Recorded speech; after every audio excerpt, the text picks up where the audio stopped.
Welcome to the operative new UleFone Armor 17 Pro, and I'll show you the face unlock test on this device. So I just set up my face recognition, and now I'll make a couple of tries to unlock the device with my face, and we'll see how fast this feature is and as it works.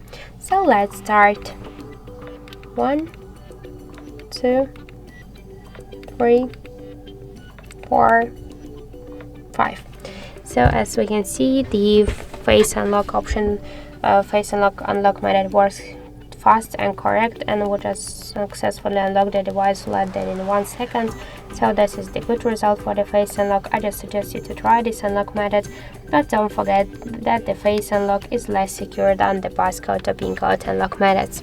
So that's it. Thank you for watching, and if you find this video helpful, don't forget to leave a like, comment and to subscribe our channel.